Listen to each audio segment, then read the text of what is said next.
Dihina miskin oleh keluarga bibiku, ayah justru membela adiknya dibanding keluarganya sendiri. 1 tahun kemudian, aku buat mereka menyesal. Yang sudah subscribe, semoga rezekinya lancar ya.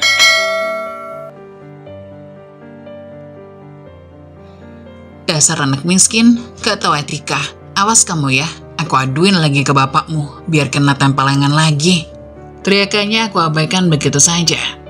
Aku dan si kembar berlari meninggalkan Binini yang tengah marah-marah dengan bibirnya yang monyong itu. Sesampainya di rumah, aku langsung menyerahkan rokok kepada bapak. Ngapain sih kalian lari-lari? Teh Ocha habis ketemu sama Mak Lampir, Pak. Jawab si Ujang dengan polosnya khas anak kecil. Hus, diam, nanti Mak Lampirnya kesini. Aku pun cekikikan. Yang kalian maksud itu siapa? Pak, tadi itu belum juga menjelaskan secara gamblang kejadian yang tadi, pembicaraanku dan bapak terpotong. Asep, teriak Binini sudah terdengar melengking dari kejauhan. Benar saja kataku tadi, bukan hanya Binini saja yang datang, tetapi juga anaknya Teh Indah. Wah, bakal rame lagi nih. Ampun malesin banget. Aku menggerutu dengan keadaan yang nantinya sudah bisa aku tebak. Ada apa, Teh? Tanya bapak yang masih santai menghisap rokok yang baru saja aku belikan. Ini loh, Ocha, lagi-lagi dia berulah. Tuh, sampai ngancam-ngancam Endah, katanya mau ditonjok. Anak perempuan kok macam preman. Bapak langsung melempar tatapan sangarnya kepadaku, seperti kucing yang siap mencakar lawannya. Tatapannya tajam dengan mata yang membola sempurna. Badan tegapnya makin tegap, dadanya dibusungkan seakan terdorong oleh amarah dari dalam. Benar apa kata bibimu itu, Cak? Tanpa rasa takut, aku jawab dengan tegas karena merasa bukan aku yang bersalah dalam perkara ini. Lagian Teh Endah tadi nabrak Ocha dan adik-adik waktu kami pulang dari warung Teh Eis. Bohong, Wak, Ocha bohong. Justru Ocha yang sudah bikin motor saya oleng sampai nyerempet pohon mangga. Untung saja tidak sampai jatuh. Mata bapak makin melanglang. Teh Endah jangan menfitnah aku seperti itu ya. Saksinya Ujang sama Aang. Aku tidak melakukan hal buruk yang Teh Endah tuduhkan. Hah, cuma saksi kan, bukan bukti? Teh Endah mulai mengintimidasi. Lagi pula, saksi juga bisa bohong karena kamu suap. Apalagi cuma anak kecil yang jadi saksi. Jajan aja bisa buat tutup mulut mereka berdua. Terus atas dasar apa Teh Endah menuduhku seperti itu kalau kenyataannya aku tidak pernah melakukannya? Ini buktinya. Teh Endah menunjukkan luka di lengan kirinya. Memang persis seperti luka baret, akan tetapi luka itu ada bukan karena ulahku. Dia sedang menfitnahku agar bisa melindungi ulah nakalnya yang jelas-jelas hampir menabrak kami bertiga. Dialah yang sesungguhnya orang yang bersalah. Tuh, anak saya mana mungkin bohong toh? Ocha, masuk. Bentak bapak dan dengan kasarnya menyeretku masuk ke rumah. Pak, tapi Ocha tidak pernah melakukan itu, sumpah. Aku memohon kepada bapak tapi tidak didengar. Cengkeraman tangan kekarnya sangat kuat dan menekan. Binini dan Teh Indah menyungging penuh kemenangan. Mereka berhasil membuatku 2 kali kena marah bapak dalam sehari. Ada apa ini, Pak? Tanya ibu yang sedari tadi memang belum muncul. Beliau usai menunaikan ibadah salat duhur. Mukenanya masih lengkap membalut tubuhnya. Lihat Lisa, anakmu ini bukan hanya seperti preman, tapi di dalam dirinya sudah tertanam otak kriminal. Tubuhku terdorong kencang oleh bapak, dihempaskan ke arah mamah dan berhasil ditangkap oleh mamah. Enggak, bapak hanya salah paham aja. Ocha kena fitnah, mah. Mama bergegas melepas mukena dan menaruhnya di sembarang tempat. Sudah ada bukti konkret masih aja mengelak. Bapak mengayunkan tangannya ke udara dan hampir mengenai wajahku lagi. Namun tubuh mama menghalanginya, hingga bukan aku yang kena geplak bapak, tapi wanita yang sekarang memelukku. Pukul lagi, Pak, pukul, teriak mama bercampur isak. Bapak selalu main pukul sama anak sendiri. Mau sampai kapan? Ocha sudah besar, bukan anak kecil lagi. Tolong dengarkan kata dia.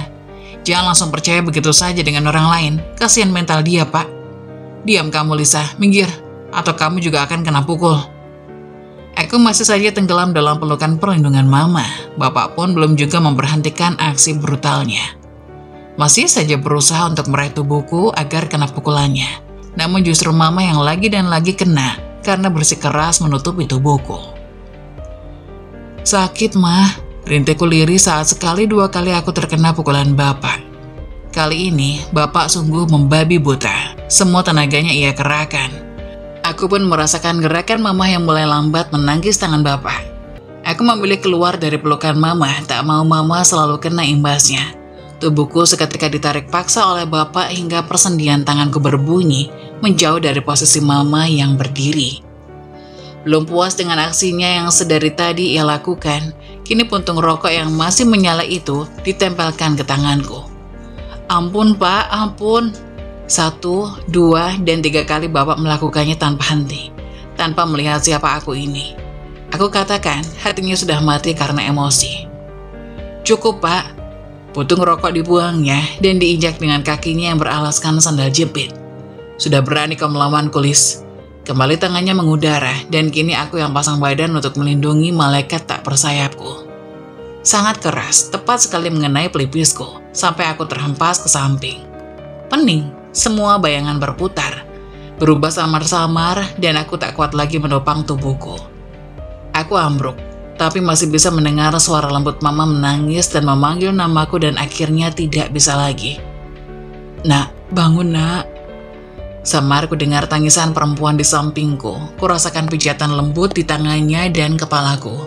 Bau minyak angin pun tercium jelas di hidungku. Masih pusing, rasanya tubuh ini sangat kaku. Tanganku terasa panas dan perih, sungguh tiada daya. Perlahan aku membuka mataku, kulihat mama tengah duduk dengan linangan air mata yang begitu keras. Alhamdulillah, kamu sudah sadar nak. Kecupan kening mama membuat sudut mataku basah.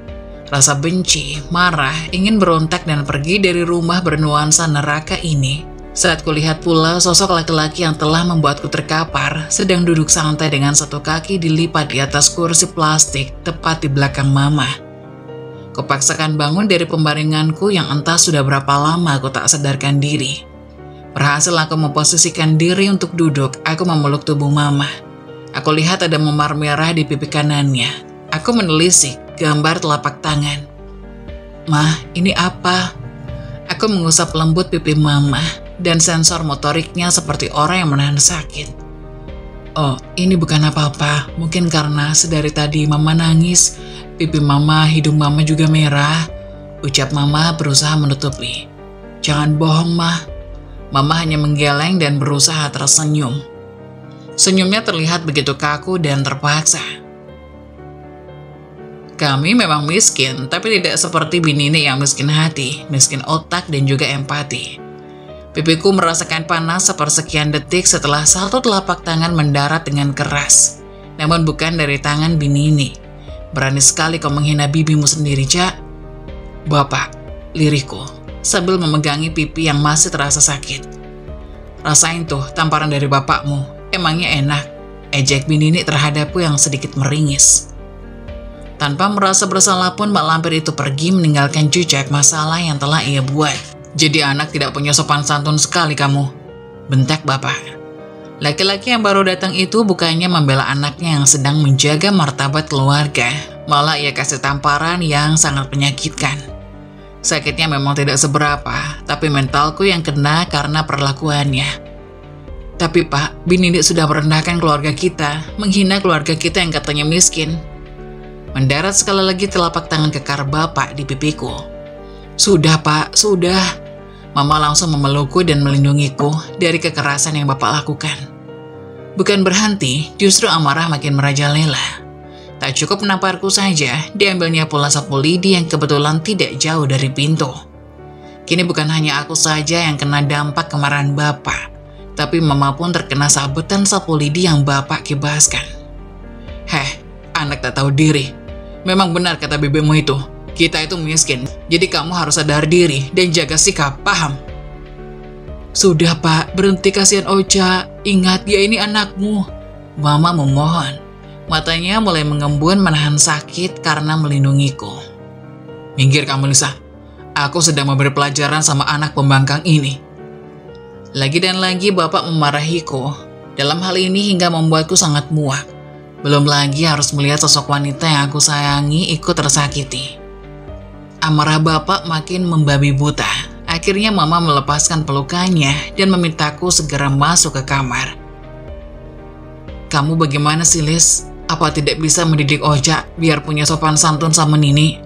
Lihat dia, sekarang sudah berani membentak adikku. Ocahan keras Bapak beralih ke Mama.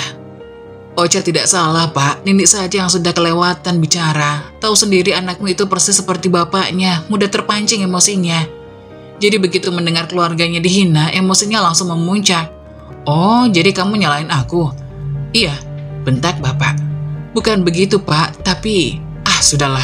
Jadi istri itu yang becus urus anak-anak. Suami kerja keras, pulang capek malah disuguhi pemandangan yang bikin emosi saja. Itu juga si kembar, suruh berhenti nangis. Kuping Bapak rasanya mau pecah. Pak, duit Pak. Rengekan Ujang pun terdengar. Duit lagi. Minta sama mamamu sana. Pak, kasihlah 2.000 buat jajan Ujang sama Aang. Pinta Mama. Uang yang semalam aku kasih di mana? Habis. Boros sekali kamu jadi istri. Tadi beras sama gas habis semua, Pak. Itu saja aku masih ada kurang di warung tadi. Bodoh amat. Bapak sudah gak punya uang lagi. Makanya jadi istri kudu pinter atur uang belanja. Bikin liar aja kalian. Suara gebrakan pintu yang tertutup pun terdengar tak kalah kerasnya dari suara ocehan Bapak. Seperti biasa, Bapak selalu ingin langsung istirahat saat sepulang kerja. Tidak pernah mempedulikan keadaan isi rumah apapun itu. Terlebih dengan kerepotan Mama yang masih bisa dipandang jelas oleh matanya. Mengetahui Bapak yang sudah masuk kamar, aku pun keluar dari kamarku dengan mata yang sembab. Aku langsung memeluk erat Mamaku, juga aku lihat kelopak matanya mulai mengembun. Maafin Ocha ya, Mah. Gara-gara Ocha, Mama jadi kena marah sama Bapak. Gak apa-apa, Cak. Kamu sabar ya. Kudu bisa kontrol emosi lagi. Jangan sampai kejadian seperti tadi terulang kembali. Mama gak mau kamu jadi bulan-bulanan bapakmu saat dia emosi. Mama betul. Ketika Bapak emosi, memang yang sering menjadi pelampiasan emosinya itu adalah aku. Bukan tanpa alasan pula Bapak berperilaku seperti itu. Semua karena akulah yang sering menentang jalan pikiran Bapak yang tak pernah sejalan denganku, bahkan dengan Mama. Iya, Mah, Ocha akan belajar mengontrol emosi demi Mama. Aku tenggelam dalam pelukan hangat sang Mama. Isaku makin menjadi karena bukan hanya hatiku yang sakit sebab perlakuan Bapak terhadapku, tetapi juga melihat Mama yang selalu pasrah dan hanya bisa menangis saat berdebat dengan Bapak. Buayan dari tangan Mama ku akhiri. Perlahan aku melepas pelukannya, lalu memeluk Ujang dan Aang yang tak kunjung berhenti menangis. Bola mata mereka sampai membengkak seperti sepasang bola pingpong.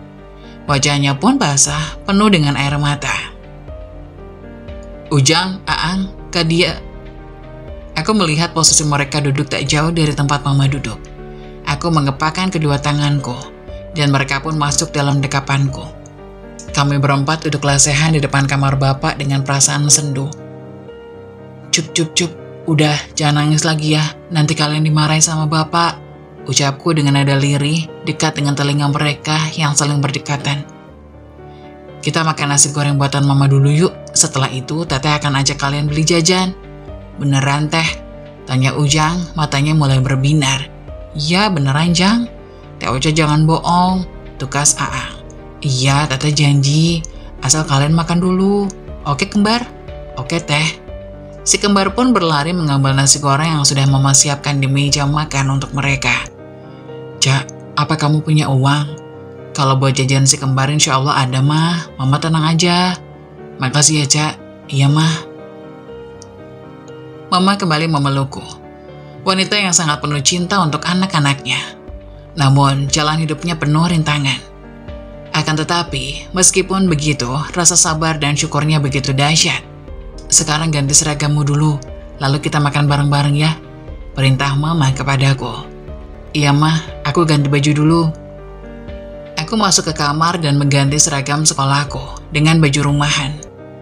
Selesai mengganti baju, aku langsung keluar kamar dan turut menyantap nasi goreng buatan Mama. Aku lega sekarang. Si Kembar sudah tidak menangis lagi. Itu karena aku telah mengiming-imingi mereka akan memenuhi permintaan mereka membelikan jajan. Binar-binar bahagia dari mata mereka kini telah terpancar. Dari belakang posisi kami makan, terdengar bunyi pintu yang terbuka. Tak salah lagi, bapak yang membuka pintu kamarnya. Dari belakang posisi kami makan, terdengar bunyi pintu yang terbuka. Tak salah lagi, bapak yang membuka pintu kamarnya. Laki-laki itu berdehem. Mau makan, Pak? Mama menawarkan makan kepada bapak. Masak apa hari ini? Tanya bapak dengan nada ketus. Nasi goreng, Pak. Alah, nasi goreng terus menunya. Apa kamu gak bisa makan yang lain? Uang yang bapak kasih cuma cukup buat beli beras, tidak cukup buat beli lauk. Jadi terpaksa aku jadikan nasi goreng, Pak. Kamu kan bisa ngutang dulu di teh ais, tempe, tahu, sayuran, atau sekali-kali masak ayam. Gak melulu nasi goreng, mentok-mentok telur ceplok. Protes bapak. Aku yang melihat si kembar juga sudah selesai makan. Bergegas mengajak mereka buru-buru beranjak dari tempat di mana bapak mulai membuka perdebatan. Ujang, Aang, ayo. Ajakku lirih. Kami bertiga hendak menaruh piring kotor di kamar mandi, lanjut mencucinya pula. Sayup-sayup aku dengar mereka masih saja berdebat. Pak, utang kita di warung-warung itu udah numpuk. Aku malu kalau harus tiap hari ngutang. Kita ngutang kan pasti bayar. Bilanglah sama mereka, apa salahnya sih ngutangin tetangga sendiri. Selesai mencuci piring, aku mengajak si kembar keluar untuk memenuhi janjiku tadi. Kami berjalan melewati kedua orang tuaku yang tengah berseteru.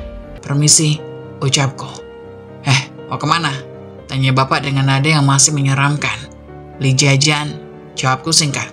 Nah ini nih, anak-anak yang tidak bisa prihatin. Udah dikasih makan sampai kenyang, sehabis makan masih aja beli jajan.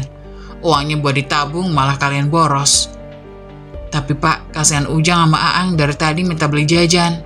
Ujang dan Aang bersembunyi di belakang tubuhku yang kurus dengan memegang erat kedua lenganku, seperti anak yang ketakutan melihat monster. Nah ini, anak-anak mau beli jajan uang dari mana? Katanya tadi uang pemberianku udah habis, kau buat belanja. Lah ini, mereka beli jajan pakai uang Ocha, Pak. Aku tak ada kasih uang mereka. Memangnya kamu punya uang, hah? Tanya bapak bernada congkak. Ada, Pak, buat beli jajan Ujang sama Aang. Ya sudah, bapak belikan rokok 1 batang. Uangnya mana, Pak? Ya pakai uangmu lah, katanya kamu punya uang. Sama orang tua jangan pelit kamu. Harus berbakti, uang kamu juga kan itu awalnya dari bapak. Iya ya. Aku menggerutu. Aku langsung balik kanan dengan menggandeng si kembar yang hendak berlarian. Nanti jangan beli es sama permen ya. Beli jajan aja, perintahku untuk si kembar. Iya Teh Ocha. Kedua adikku itu sangat semangat sekali berlari, hingga tubuhku ikut terseret oleh keduanya. Teh, beli jajan Teh, ucapku.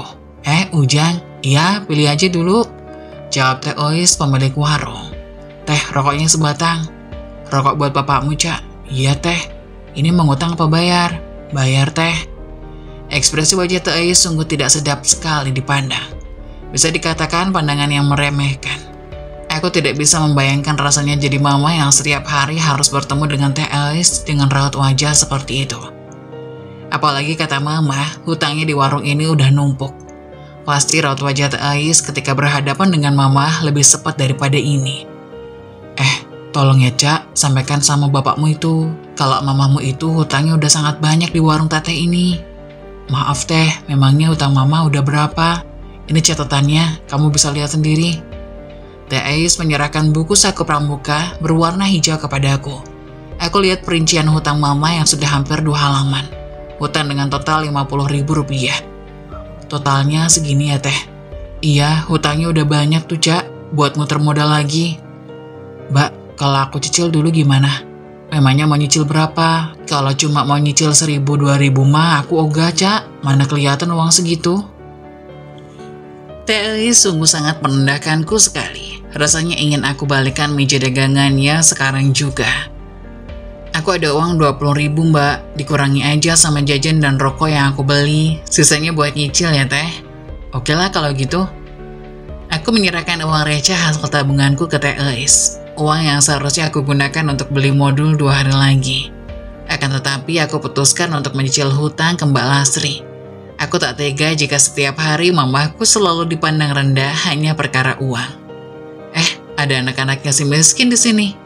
Siapa lagi kalau bukan Mak Lampir yang tadi baru saja membuatku mendapat hadiah tamparan dari bapak karena telah melawannya. Ini Ocha, perinciannya bisa kamu lihat ya. Iya Teteh, makasih Teh Ais. Jangan lupa sampaikan ke mamamu kalau hutangnya sudah kamu cicil. Tapi kalau bisa juga jangan sampai nanam hutang lagi. Iya teh, saya permisi. Belum juga aku beranjak, Bi Nini mulai menyalakan korek api di atas kompor gas dalam keadaan menyala. Anak kecil, gayaan mau nyicil utang. Dapat dari mana itu uang? Atau jangan-jangan kamu nyuri ya? Astagfirullah Bibi, kalau ngomong dijaga ya. Mana ada maling mau ngaku. Benar-benar mulut wanita ini bagai kompor meleduk. Ingin rasanya aku kasih pelajaran kepadanya. Tenang Ocha, tenang. Batinku menolak untuk tenang. Tetapi aku berusaha mengontrol diri. Ayo Dik. Buru-buru aku pergi sebelum tanganku melayang tanpa sadar ke wajah wanita yang tidak punya tata krama bicara itu. Di perjalanan pulang saat aku melewati pekarangan, aku bertemu dengan Teh Endah yang sedang naik sepeda motor. Anak pertama Binini. Mbak Mesya juga merupakan anak Bude Mumun yang tidak menyukai keluargaku. Entah karena alasan apa, sikapnya sama persis dengan sikap ibunya terhadap keluargaku yang kata mereka miskin. Didit. Klakson motor berbunyi. Awas kalian, minggir. Aku segera menarik Ocha dan Ujang ke tepi. Tindakannya seperti sengaja ingin menabrak kami dari arah belakang. Untung saja aku sigap meresponnya. Jalan masih lebar gini, sengaja ya menabrak kami. Makanya kalau ada orang lewat, si miskin itu minggir. Tahu diri ngapa? Endah menghina aku dengan tertawa jahatnya. Kurang ajar, awas kamu ya teh. Belum pernah ngerasain tonjokanku ya. Aku menggerutu karena tak terima dengan sikap Teh Endah. Punya mulut gak bisa dijaga, persis kayak ibunya, sama-sama mak lampir, mulut rombeng. Tiba-tiba telingaku terangkat sebelah karena tarikan seseorang dari belakang. Au! Rintihku kesakitan sambil memegang daun telingaku. Kelakuan siapa lagi yang berani jewer telinga Ocha sampai kesakitan begitu? Jadi orang miskin emang gak enak Ocha, serius. Suatu hari, adik dari ibuku, Mang Adi, main ke rumah. Kami lama sekali tak pernah bertemu Mang Adi, karena dia sibuk mengurus kerjaannya di kota. Mang Adi ini memang bisa dibilang sukses. Ia menjadi orang kepercayaan bosnya untuk mengurus usaha rumah makan yang kebetulan katanya akan ada rumah makan cabang bosnya yang akan dibuka di dekat desa kami. Kami melepas rindu sambil berbincang-bincang. Teh, jadi saya datang buat nawarin Teteh dan A. Asep buat ikut kerja di rumah makan yang bakal buka bulan depan. Siapa tahu Ocha juga minat, juga boleh ikut. Kata Mak Adi nawarin kami untuk ikut kerja bersama. Aku bagaikan mendengar penawaran itu. Aku bahagia mendengar penawaran itu. Aku memang lama ingin bekerja dan membantu ekonomi keluarga yang serba kekurangan ini. Emangnya Teteh dan A. Asep mau? Emangnya Teteh dan A. Asep mau kamu ajak kerja jadi apa Di? Kami kan gak punya keahlian kayak kamu. Kami gak tahu cara kerja di rumah makan, kata mamaku. Jangan khawatir Teh, karena A. Asep orang sini. A. Asep jadi keamanan dan mengelola lahan parkir. Sedangkan Teteh bisa bantu-bantu di dapur sambil pelan-pelan belajar. Nanti lama-kelamaan juga bisa bantu masak penuh makanan. Kalau Ocha nanti mama ngajarin jadi kasir. Sekarang kan serba komputer, jadi gampang, gak takut salah Teh, kata mama menjelaskan. Iya Ma, Pak, Ocha mau. Siapa tahu dengan kita kerja ikut Mang Adi, kita bisa sukses, kaya Mang Adi, kataku ngotot merayu orang tuaku. Akhirnya kami setuju untuk ikut kerja Mang Adi. Berita ini pun sampai ke telinga tetangga, tak terkecuali Binini dan Teh Endah. Halah, palingan kalian kerja di sana biar bisa makan gratis kan, kata Binini mengolok-olok kami. Nanti juga kalau tutup tuh rumah makan, kalian kelaparan lagi. Kalau aku sih nggak sudi ya kerja di rumah makan kayak gitu, kata Teh Endah menimpali perkataan mamanya, seakan meremehkan pekerjaan kami. Aku tak ingin terbawa pancingan mereka. Aku begitu lelah berdebat dan fokus membuktikan bahwa omongan mereka itu salah. Saat opening rumah makan begitu ramai pengunjung, bangunan lantai 2 dan mempunyai lahan parkir yang lumayan luas itu penuh dengan pengunjung rumah makan. Untung saja Mang Adi sudah membekaliku cara untuk menjadi kasir. Jadi sedikit demi sedikit aku tak kebingungan. 3 bulan semenjak opening, ternyata prediksi orang-orang tentang rumah makan yang sepi pun tidak terbukti. Rumah makan tempat kami bekerja terus ramai, bahkan sekarang tambah karyawan baru karena aku kewalahan jadi kasir di sana. Dan dari hasil kerja kami, belum genap 6 bulan kami berhasil merenovasi rumah dan bahkan beli motor baru. Jelas berita ini pun membuat panas tetangga dan Binini, serta Endah. Mereka begitu heran dan iri dengan pencapaian kami. Tak lama berselang, aku mendengar Binini meminta bapakku untuk mengikutkan Teh Endah kerja di rumah makan agar bisa beli motor dan renovasi rumah seperti kami. Sekarang dia baru terima karmanya. Ludah yang ia keluarkan sekarang ia jilat kembali karena setelah meremehkan pekerjaan orang lain. Hidupku sekarang jauh lebih bahagia dibandingkan Binini dan Teh Endah. Jelas aku tak mau membantunya karena masih teringat semua perbuatan buruknya dulu sewaktu aku susah.